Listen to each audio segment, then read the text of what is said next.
Hello guys, welcome to a new video. నేను మీ Sai. Episode అయితే నేను వెళ్ళాకనే చూశాను. సో ఎపిసోడ్లో అయితే ఫస్ట్ ఆఫ్ ఆల్ ఒక్కరికైతే హ్యాట్స్ ఆఫ్ ఇవ్వాలి, రోహిణి గారికి. రోహిణి గారు నిజంగానే చెప్తున్నాం కదా, ఏమన్నా ఆడిరా. రోహిణి గారు అయితే ఎక్సలెంట్ ఆడి, రోహిణి కానీ శ్రీ సత్య కానీ ఈరోజు కిలాడి గర్ల్స్ అనిపించుకోరు, అలా అయితే ఆడిరు. సో వాళ్ళకైతే ఈరోజు చాలా హార్డ్ టాస్క్లు ఉండే. ఫస్ట్ టాస్క్ కూడా హార్డే ఉంది, కానీ దాని తర్వాత 2 టాస్క్లు అయితే నిజంగానే హార్డ్గా ఉండే. అవి అయితే డాల్స్లలో ఒక్కొక్క లెటర్ వెతకాలి, దాని తర్వాత టాస్క్లోనేమో బాల్ తోటి కొట్టాలి అదొక డక్స్ని. సో అదైతే గర్ల్స్ అయితే పర్ఫెక్ట్గా చేసిరు.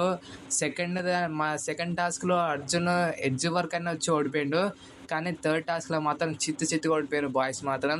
అదేంది డక్ అవుట్ అంటే ఒక్క డక్ను కొట్టలే ఆ బాల్ తోటి, కానీ రోహిణి మాత్రం ఆ గోల్డ్ డక్ ఒకటి చాలా డక్స్ అయితే కొట్టిరు ఆ బాల్ తోటి. సో రోహిణి గారికి అదేంది ప్లేయర్ ఆఫ్ ద మ్యాచ్ ఏదో ఇచ్చిరు, అదేదో అంటారు కదా. సో అదైతే ఈ వారం అయితే రోహిణి గారికి అయితే వచ్చింది. ఇంకా లాస్ట్కి సీక్రెట్ షాకింగ్ ఎలిమినేషన్ అయింది. గర్ల్స్ వైపు నుంచేమో ఐశ్వర్య, బాయ్స్ వైపు నుంచేమో శివకుమార్. సో ఇక్కడ శివకుమార్ చూస్తే ఏంటంటే, మీకు అందరికి ఇప్పుడే చెప్పేద్దాం అనుకుంటున్నా, శివకుమార్ 99.999% బిగ్ బాస్ సీజన్ 9కి అయితే రావచ్చు. ఎందుకంటే మీరే ఇప్పుడు చూసుకోండి, అక్కడ అంతమంది బాయ్స్ ఉన్నాక కూడా వాళ్ళందరికీ చెప్పగలిగిన అతను. పక్క టీం వాళ్ళు గర్ల్స్ ఇలా ఆలోచించుకుంటుర్రు, ఏ టాస్క్ ఎవరు వెళ్తే బాగుంటుందని. కానీ ఇక్కడ బాయ్స్ సైడ్ వచ్చిన వాళ్ళే వస్తుర్రు. సో నిఖిల్, పృథ్వీ, ఇంకా మానస్ వీళ్ళే స్ట్రాంగ్స్ అని ఇక్కడైతే వాళ్ళ ముందే చెప్పిండు శివకుమార్. సో నేను ఇంకా శివకుమార్ ఇంకో మాట ఏమన్నాడంటే, నా పర్సనాలిటీకి నేను మీతో అంత ఫ్రెండ్లీగా ఉండలేకపోయినా, అది నా నేచరే అని చెప్పిండు. సో ఇక్కడ బిగ్ బాస్కి వెళ్ళే క్వాలిటీస్ అన్నీ తన దగ్గరలో అయితే ఉన్నాయి. తను వెళ్తే కూడా తను చాలా ఎవరికి అంత ఈజీగా కనెక్ట్ కాడు.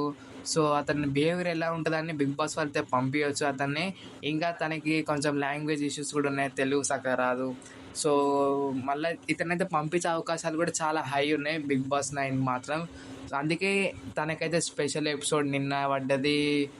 తను ఏం ఆడలేకపోయినా కూడా నిన్న అయితే స్పెషల్ ఎపిసోడ్ పడ్డది ప్రియాంకతోటి మాత్రం. సో చూస్తుంటే మాత్రం స్టార్ మా వాళ్ళు కూడా అతనికైతే హైప్ ఇస్తారు మెల్లమెల్లగా. చూడాలి బిగ్ బాస్ 9కి వస్తాడా రాడా అని కూడా. ఇక్కడ చూసుకుంటే అతను చెప్పిన దాంట్లో కూడా కరెక్టే ఉంది. గర్ల్స్ అయితే అక్కడ మంచిగా ప్లాన్ వేసుకొని, ఈ రౌండ్కి వీళ్ళు వెళ్తే బాగుంటుంది, ఈ రౌండ్కి వీళ్ళు వెళ్తే బాగుంటుంది అని అట్లా వస్తారు నిజం. కానీ ఇక్కడ బాయ్స్ సైడ్ అలా కాదు. ఏ టాస్క్ అయితే నిఖిల్, పృథ్వీ రావాలో ఆ టాస్క్ నిఖిల్, పృథ్వీ రాలే. ఏ టాస్క్ అయితే వాళ్ళ అవసరం లేదో ఆ టాస్క్ అయితే వాళ్ళిద్దరు వచ్చిర్రు. ఇంకా ఫస్ట్ టాస్క్ పృథ్వీ ఆడినప్పుడు పృథ్వీ అయితే గెలిచిండు, తనతో పాటు నిఖిల్ అయితే ఉండే, ఇంకో నిఖిల్. సో దాని తర్వాత టాస్క్లో థర్డ్ టాస్క్లో లాస్ట్ రౌండ్లో నిఖిల్ అయితే వచ్చిండే, నిఖిల్, హిమాన్షు. సో వాళ్ళిద్దరు వాళ్ళిద్దరిలో ఒకళ్ళు కూడా అంటే ఒక్క బాల్ కూడా ఒక్క టక్కునైతే కొట్టలే ఆ బాల్తో మాత్రం. సో నిఖిల్ని అయితే సెకండ్ టాస్క్లో పంపించాల్సింది. థర్డ్ టాస్క్లో ఎవరన్నా మంచిగా షార్ప్గా శివకుమార్ని పంపించినా బాగుంటుండేమో, మంచిగా గురి చూసి కొట్టే వాళ్ళని ఉంటే అలాంటి వాళ్ళని పంపించాల్సింది. కానీ వాళ్ళైతే పడితే వాళ్ళైతే వచ్చిర్రు.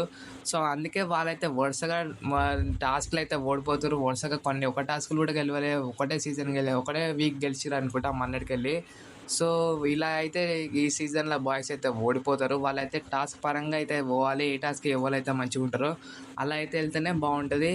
సో గైస్, మీ ఒపీనియన్ కూడా ఏందో ఒకసారి కామెంట్ అయితే చేయండి. నాకైతే శివ్ అయితే కరెక్ట్గానే అనిపించిండు.